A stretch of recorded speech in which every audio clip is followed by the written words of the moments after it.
Hey Sunrise, it's Andrew with your small group questions for this week as we unpack Genesis chapter 44. Now there's a couple things on deck as we dive into now the tests of Joseph. And so first, as you open up this text, why does Joseph give the instructions that he does to his steward to put the cup in Benjamin's bag? What is his ultimate end goal through chapter 44? So what's the main point of chapter 44 as a text? And so thinking through that, we kind of see some of these pieces come together. Of course, one of those pieces being irony. So irony is a literary thing that's seen throughout this text. Some of it is seen in some easy things, like how does this text compare and call back to chapter 31 with Rachel and the gods, or household gods? How does that play into a bit of the language coming into play here? Of course, the use of Benjamin, the younger son, at play as well, being the one who is seen to have stolen the idols, in this case the cup of divination. Again, why is the cup referred to as a cup of divination? So again, we're seeing some parallels here. So thinking through that.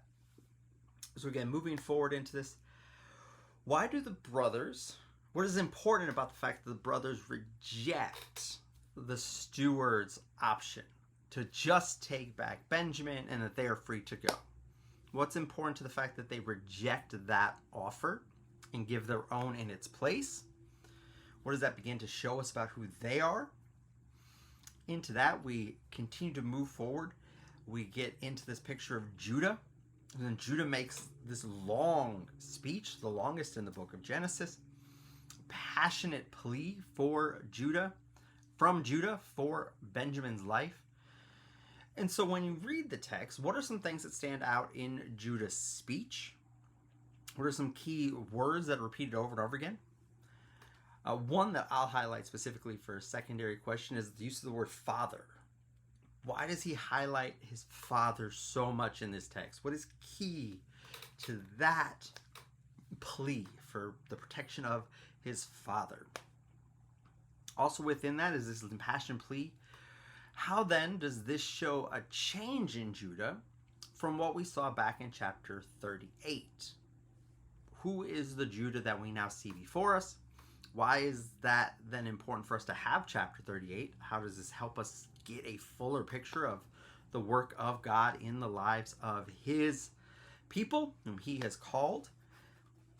So again, we keep seeing these different things at work. And then lastly, as you think about this big picture, we see lots of transformations taking place in this text. What do we learn about the work of God in transforming people through this text? What are we seeing play out? And again, 44 is a culmination of many ways of all that's taken place up to this point in the last 7-8 chapters, bringing us to this point. Almost 20 plus years have passed. There's a lot that's taken place. But how have we seen God transform them along the way?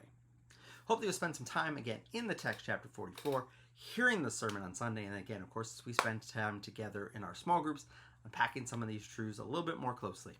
Hope that you'll have a great weekend. Can't wait to worship with you guys on Sunday.